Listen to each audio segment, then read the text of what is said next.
Hello hello good morning friends, कैसे हैं सब। आई होप सब अच्छे होंगे, सब एकदम भले चंगे होंगे।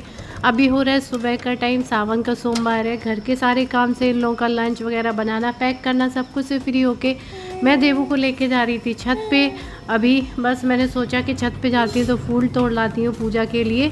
और मुझे ऐसा लग रहा था कि शायद वहाँ पर बेलपत्र भी मिल जाएगी, क्योंकि मुझे लग रहा था सावन का पहला सोमवार है और बेलपत्र नहीं मिला।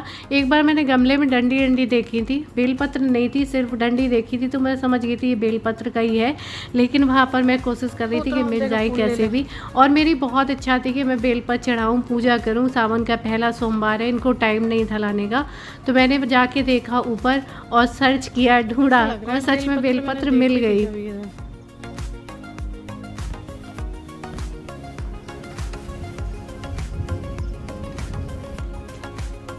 तो बेलपत्र मिल गई है। देखिए देवू कैसे बैठी है। अरे मिल गई, मैंने कर दी व्यवस्था। मतलब मेरी एक अंदर से इच्छा थी कि बोले और बेलपत्र मिल जाए, बेलपत्र मिल जाए, चढ़ानी है।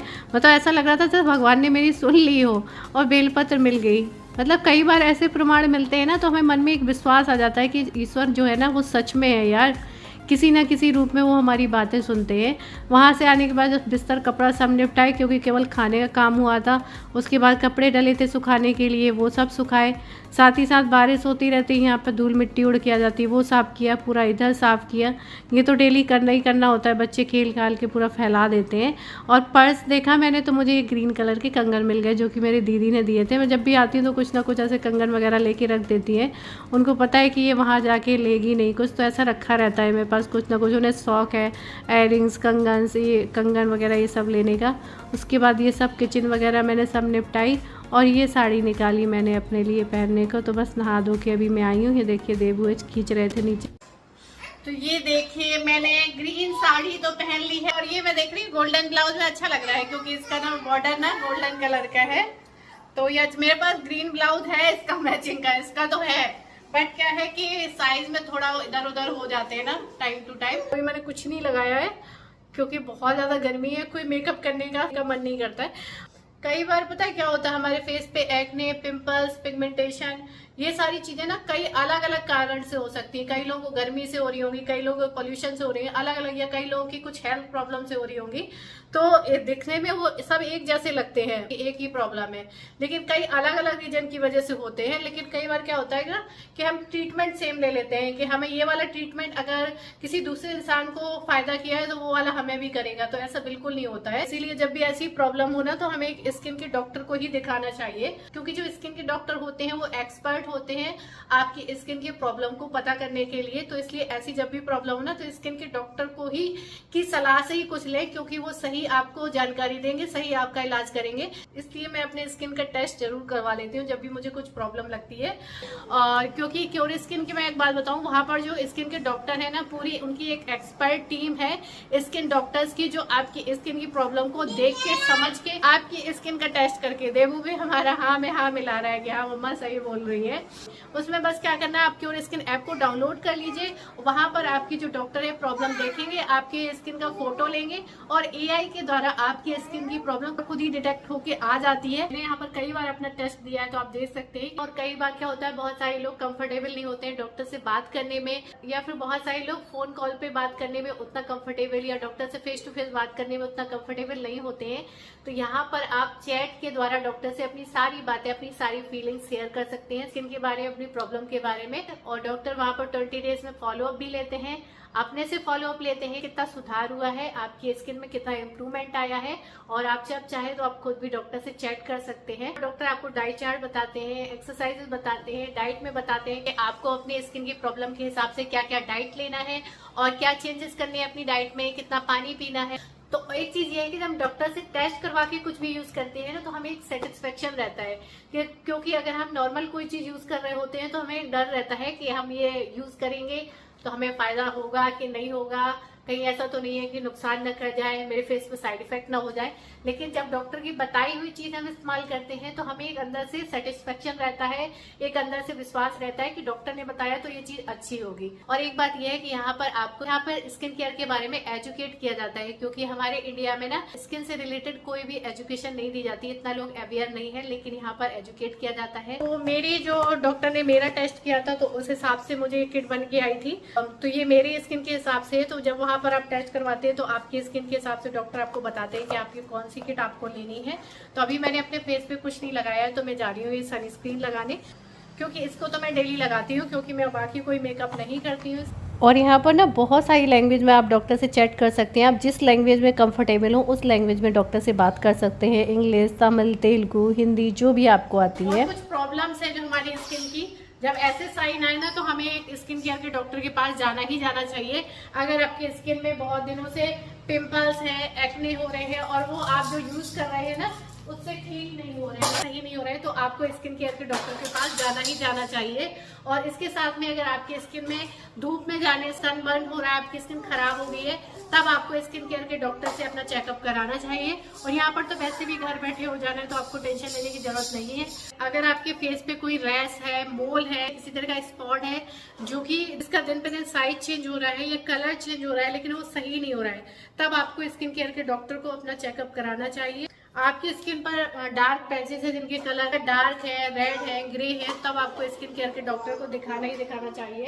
इसके साथ में अगर आप अपनी स्किन को नॉर्मली कुछ नहीं प्रॉब्लम भी है, कोई प्रॉब्लम नहीं भी है, अपनी स्किन को बहुत दिनों तक अच्छा रखना चाहते हैं, एंटी एजिंग का काम करना चाहते हैं, बहुत दिनों तक हमारी स्किन अच्छी रहे, तो भी आप अपने स्किन केयर के डॉक्टर से अपनी स्किन को दिखा सकते हैं। ये डॉक्टर आपको ऐसा स्किन केयर रूटीन दे देंगे ना जो आप आराम से फॉलो भी कर सकते हो और आप अफोर्ड भी कर सकते हो। क्योंकि जो मेरा स्किन केयर है वो ये है, ये बहुत ही मतलब सही बजट में, क्योंकि 2 से 3 महीने ये प्रोडक्ट चल जाते हैं। इसमें पूरा स्किन केयर, फेस वॉश से लेकर मॉइस्चराइजर, क्रीम, सनस्क्रीन और साथ में आपके फेस से रिलेटेड जो भी प्रॉब्लम है उसके लिए मेडिसिन जो कि बहुत ही काम करती है आपके फेस पे। जो कोई इसको लगातार यूज करता है, सारी चीजों को अच्छे से फॉलो करते हैं, तो क्योर स्किन के 98% यूजर को इसके रिजल्ट विदिन 3 वीक मिलने लगते हैं। और ये दावे के साथ कह सकती हूँ कि क्योर स्किन बहुत अच्छा काम करता है, बहुत अच्छा रिजल्ट देता है। बहुत सारे लोग इसका प्राइस भी पूछते हैं, तो इसका प्राइस है 2100, जिसमें कि मेरा कूपन कोड यहाँ दिया है, उसको यूज कर लीजिए तो आपको 100 रुपीज का इसमें भी डिस्काउंट मिल जाएगा। तो क्योर स्किन ऐप का लिंक प्लस मेरा कूपन कोड दोनों डिस्क्रिप्शन में है, जहां से जाके आप क्योर स्किन ऐप को डाउनलोड करिए और अपने स्किन केयर के डॉक्टर को अपने पास अपने घर ले आइए और अपने स्किन का टेस्ट कराइए।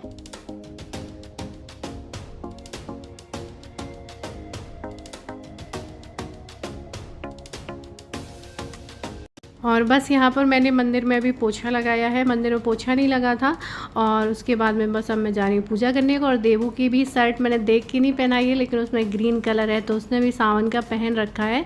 और वहाँ पर मैंने बेलपत्र, फूल वगैरह सब कुछ लगा के रख दिए थे। और मैं बताऊँ कि मुझे ऐसा लग रहा था कि मैं सावन के सोमवार की पूजा वगैरह कुछ नहीं कर पाऊँगी, क्योंकि मुझे लग रहा था कि मेरी तबीयत ठीक नहीं रहेगी। क्योंकि हमें क्या होता है, 2-4 दिन पहले से ऐसा आभास होने लगता है, सिग्नल्स होने लगते हैं कि हम ये त्यौहार नहीं कर पाएंगे। और संडे तक मुझे लग रहा था कि कल तो पूजा पाठ मेरी हो नहीं पाएगी। मतलब मेरा मन उदास था कि सावन का पहला सोमवार है, तो मैं भगवान जी से रात में प्रार्थना कर रही थी कि कल मैं अच्छे से पूजा पाठ कर सकूं, फिर जो भी प्रॉब्लम हो, मेरी तबीयत ख़राब होनी हो तो ट्यूसडे को हो जाए। सच में मैंने सोमवार की बहुत अच्छे से पूजा की। इससे कुछ ऐसे प्रमाण मिलते हैं ना कि सच में भगवान हमारी मतलब सुन लेते हैं अंदर से। मतलब है कोई एक चीज़, मतलब कोई ना कोई शक्ति है जो दुनिया चला रही है, वो सुनती है हमारी बात, उत्तर भी देती है। तो ये चीज़ें होती हैं। तो मेरी पूजा पाठ बहुत अच्छे से हो गई थी सोमवार वाले दिन। और ये सब करने के बाद फिर पूजा हो गई है। चलिए फटाफट से 1 कप चाय बनाती हूँ, अब चाय पीऊंगी। और दाल अंदर रखना भूल गई थी फ्रिज में, अभी दाल रखी, बाकी खाना रख दिया था। पहले चाय पी लूँ 1 कप, सुबह से काम करते करते हो गया, फिर देखती हूँ। भगवान ने हमें हर एक दिन मौका देता है अपनी ज़िंदगी की शुरुआत करने का, एक नई शुरुआत करने का। तो वही चीज़ें मैंने आज ना साक्षात प्रमाण देखा। बेलपत्र नहीं थी, लग रहा था पूजा नहीं कर पाऊँगी, लेकिन भोलेनाथ की इच्छा थी तो मैंने पूजा कर ली। तो अगर दिल से मानो ना जो भी चीज़, वो मतलब भगवान करते हैं अगर वो चीज़ उनको सही लगती है। कई लोग मुझसे पूछ रहे थे कि ये आपने जब इतने दिन हो गए, मेरे ताऊ जी को एक्सपायर हुए कम से कम 20 से 22 दिन हो गए, इतने दिन बाद क्यों आपने वीडियो में शेयर किया। मेरे अंदर एक था कि मैं आप लोगों से शेयर करूँ। ऐसी में बात जो मेरे मन की बात होती है मैं ऊपर वाले से भी ऐसी अपनी बात करती हूँ जब कोई नहीं मिलता, तो था कि मैं आप लोगों से बात करूं, यही पर्पस था, वरना मैं उस बारे में वीडियो नहीं बनाना चाह रही थी। मैं आप लोगों से बात करूं। ऐसे बड़े आराम से निकालता है, अपने मुंह के अंदर ले जाता है।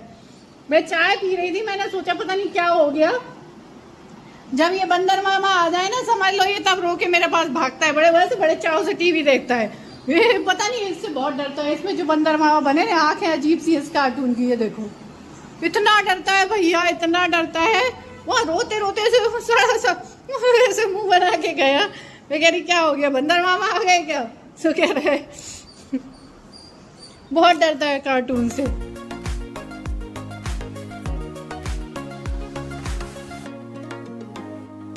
तो अभी ना मैं आप लोगों को एक स्टोरी बताने जा रही थी। मेरी एक बहुत अच्छी दोस्त ने मुझे ये स्टोरी भेजी थी, तो मैंने सोचा कि मैं आप लोगों को भी सुनाऊं। मुझे वो स्टोरी बहुत अच्छी लगी थी कि मतलब हम जो भी हमारी लाइफ में हो रहा होता है, जो भी कर रहे होते हैं, उसका कभी भी घमंड नहीं करना चाहिए। इसी पे बेस्ड है ये कहानी। मुझे जो पुरानी कहानी आती है ना, तो मैं वो अयान को कभी कभी सुनाया करती हूँ।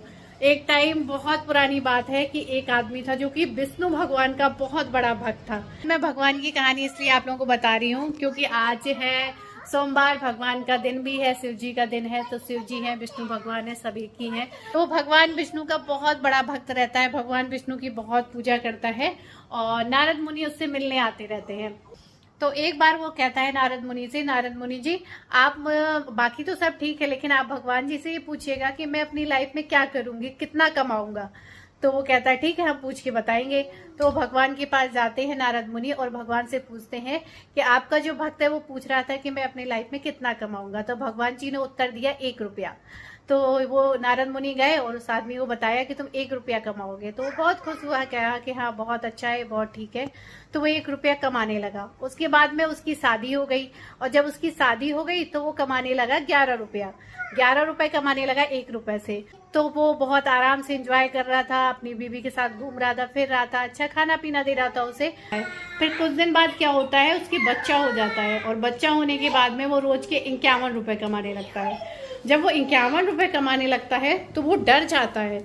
डरने के बाद वो सोचता है कहीं मैं कुछ गलत तो नहीं कर रहा हूँ, मुझे तो भगवान ने कहा था कि मैं 1 रुपए रोज कमाऊंगा और मैं तो यहाँ पर 51 रुपए रोज के कमा रहा हूँ। और जब नारद मुनि से मिलता है तो उनसे कहता है भगवान से पूछना, भगवान ने तो मुझे बताया था कि मैं 1 रुपए रोज का कमाऊंगा, मैं तो 51 रुपए रोज की कमा रहा हूँ, कहीं मैं कुछ गलत तो नहीं कर रहा, कहीं मैं कोई पाप तो नहीं कर रहा। तो उसने कहा, तो नारद मुनि बोले ठीक है मैं पूछूंगा भगवान से। तो नारद मुनि जी भगवान के पास जाते हैं, भगवान से बोलते हैं आपने तो कहा था उससे कि 1 रुपए रोज का कमाओगे और वो तो 51 रुपए रोज के कमा रहा है। तो फिर भगवान बोलते हैं कि वो बिल्कुल सही कमा रहा है। जब उसकी शादी नहीं हुई थी तो वो 1 रुपए कमा रहा था, वो अपनी किस्मत का 1 ही रुपए अभी भी कमा रहा है।